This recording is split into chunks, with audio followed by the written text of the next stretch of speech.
This is the Jaffel Report.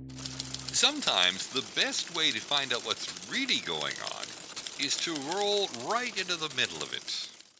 Hey, it's your Canadian West Coast boomer, with an observation on how one good cop's experiment gave some incredible unexpected results, right after this. This Jaffel Report brought to you by 420guidedmeditation.ca. That's the number 420guidedmeditation.ca.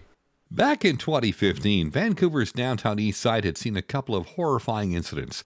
As reported by CBC News, 2 wheelchair-bound residents had been violently robbed in broad daylight. That's the kind of story that makes you wince, shake your head, and mutter something about humanity losing its steering wheel. The Vancouver Police Department decided they weren't going to wait for the next victim to show up in their reports. Enter Staff Sergeant Mark Horsley, a veteran cop and a man with a plan. Instead of driving around in a squad car looking for trouble, Horsley got into a wheelchair, dressed down to fit in with the street scene, and quietly rolled into the neighborhood. For 5 days, he went full method acting, as detailed in a story written in the Vancouver Sun, blending with residents, chatting with folks, and giving off unmistakable, just another guy on the block vibe. The idea was simple: lure out the predators who'd been targeting vulnerable people and get solid leads. Now here's the plot twist.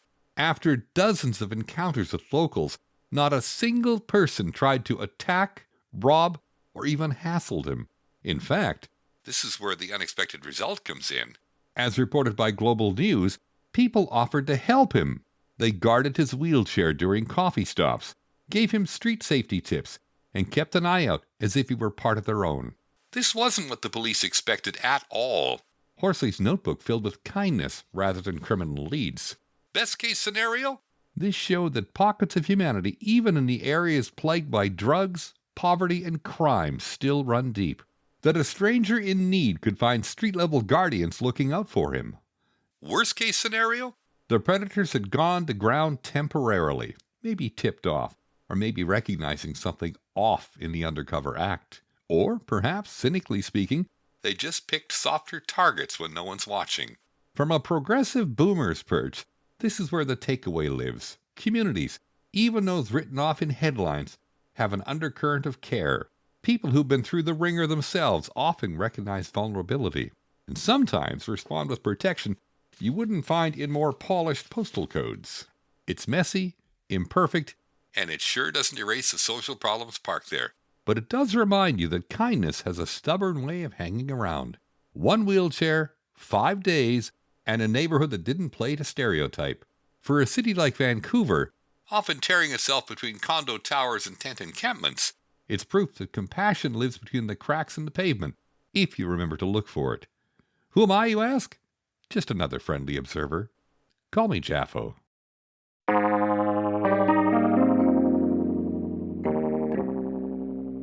The Jaffel Report.ca. The Jaffel Report is downloadable from wherever you get your podcasts from. That's the JaffelReport.ca. Life can be overwhelming, and sometimes we all need a moment to recharge. I initially discovered guided meditation back in my 40s, but neglected it until my heart attack in my 60s.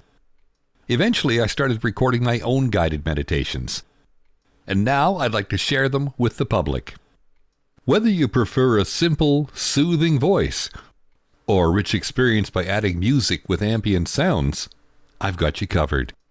The meditation sessions start at $4.20 each. The first 3 are free. Visit 420guidedmeditation.ca. That's the number 420guidedmeditation.ca. And start your journey to inner calm. Your path to peace is just a click away. This Canuck Boomer thanks you for your time, and we'll catch up with you again soon.